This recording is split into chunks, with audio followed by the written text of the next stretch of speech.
안녕하세요. 하루에 한 번 자신과의 약속이기 때문에 영상을 올려봅니다. 여러분들은 돈에 대해서 어떻게 생각하십니까? 돈에 대해서. 돈이 돈이지 뭘 어떻게 생각해요? 숫자잖아요. 라고 말할 수도 있겠지만 그게 전부가 아니라고 생각해. 돈의 본질. 물론 더 본질적으로 본질을 따져보자면 돈에는 아무런 가치나 본질이 없지.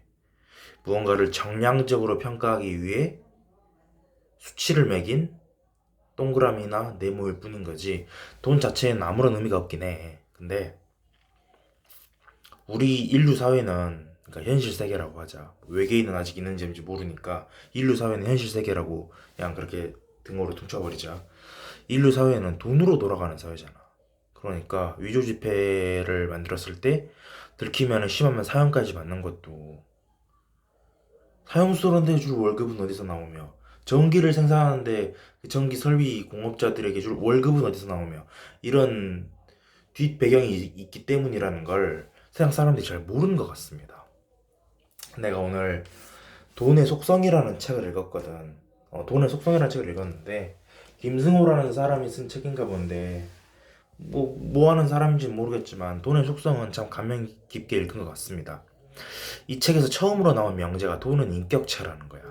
돈이 어떻게 인격체예요? 배금주의인가요? 라고 할 수도 있겠지만, 배금주의면 정확히 말하면 돈을 신으로 취급하는 거고, 돈을 법인 취급하는 건 배금주의까지는 아니고, 글쎄, 돈을 존중하는 주의겠지.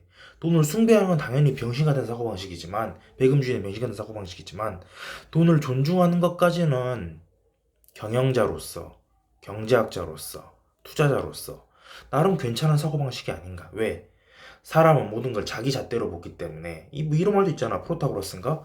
그 소피스트 학자 중에 인간은 만물의 척도다. 그렇게 따진다면은 돈을 인격체로 취급해서 인간의 비유해서 설명하는 것도 나쁜 것만은 아니다. 그렇기 때문에 빨리 돈을 가져오려고 하면은 돈이 달아나 버리고, 돈을 천천히 구슬리듯이 가져오면은 부자가 되고, 이런 식으로 돈을 비유적으로 설명하는 것 자체는 나쁘지 않은데, 근데 김승호 회장도, 켈리체 회장도, 하와이 대저택도, 그리고 또 고명환 개그맨도 다 성공파리 취급을 받는 것 같아서 나는 별로 마음이 좋진 않습니다. 물론 내가 그런 성공파리 강의를 해본 건 아니지만, 어찌됐든 돈을 버는 방법을 가르쳐주는 강의는 다 사기다, 이런 명제에는 동의하지 않습니다. 왜? 왜냐면은 상식적으로 따졌을 때 자기가 돈을 벌 수 있는 기회가 있는데 그걸 왜 남한테 가르쳐주냐? 경쟁자가 많았지 않느냐?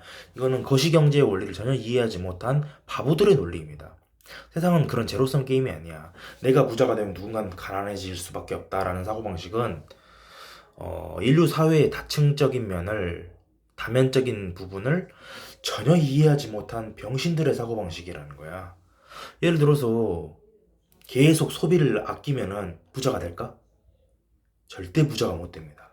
소비를 조금씩 늘려나가면 부자가 됩니다. 이게 무슨 소리예요? 무슨 개 같은 소리입니까? 월급만이 수익이고 사회가 변하지 않는다고 했을 때는 당연히 소비를 줄인 게 맞지. 근데 그게 말이 됩니까?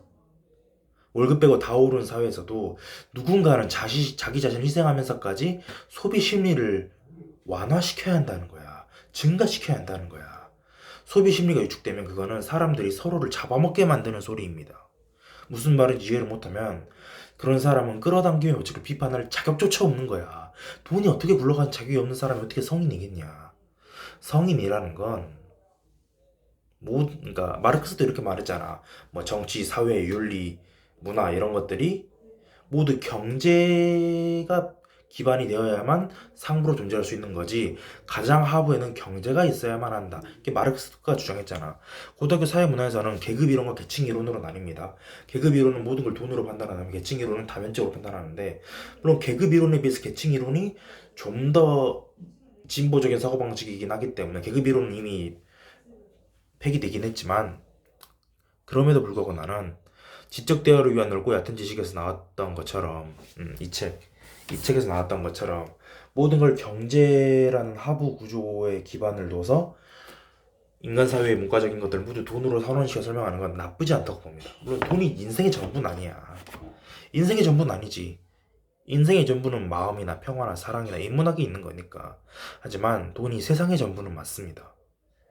그런 돈을 부정한다는 건 스스로 알거지가 돼가지고 한 푼만 줍시오, 한 푼 주시 이런 거랑 마찬가지지. 근데 내가 미성년자 때만 해도 거지들한테 50원, 10원, 100원, 500원 주고 했거든. 근데 요새는 절대 안 그래. 왜 그런지 알아?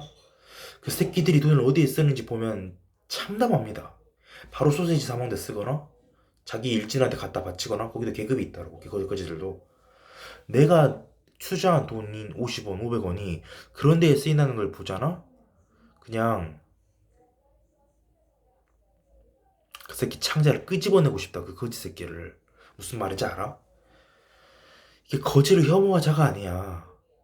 돈을 다룰 줄 모르는 사람한테 돈을 투자하는 건 모두 다 같이 자살하자는 거나 마찬가지라고.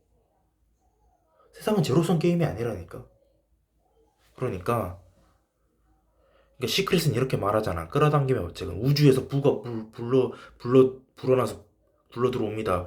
이게 비유적으로 표현해서 사람들이 사이비 종교 아니 이러는 거지. 경제학적으로 보면 아예 틀린 말은 아니라니까. 물론 내가 경제학 전공한 건 아니지만 뭐 그런 생각이 들었습니다. 아, 고모집에서 데미안 가져왔어. 전에도 말했나? 데미안. 아직 다 읽진 않았는데 책이 특이해. 세로로 길어. 왜 이런지 모르겠는데 아무튼 이것도 많이 읽어볼 생각입니다. 여기까지.